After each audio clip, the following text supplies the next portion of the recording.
The devil wants to use to scroll the video.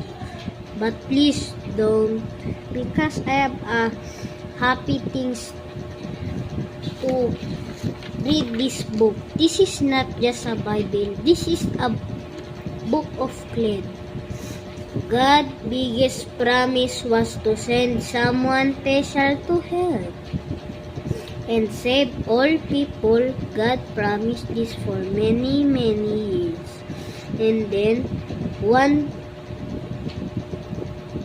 wonderful night in Bethlehem, God kept that promise by sending baby Jesus.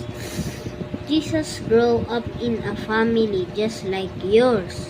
He had a mother named and grew just like you are growing now. When Jesus was 12 years old, something very special happened.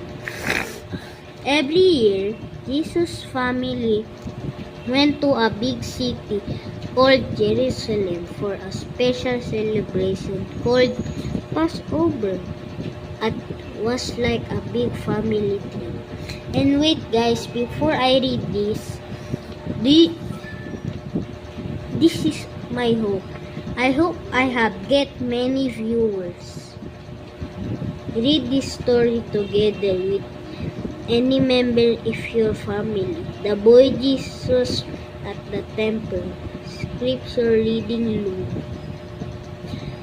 2:41-52.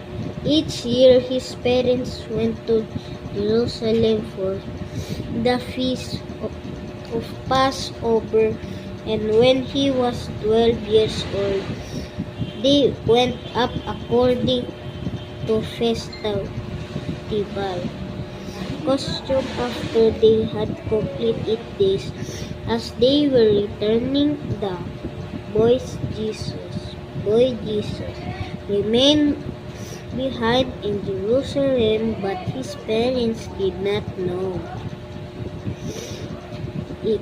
Thinking that he was in the caravan, they journeyed for a day and looked for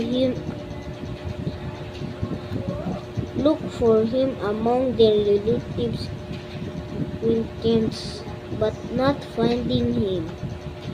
They returned to Jerusalem to look for him.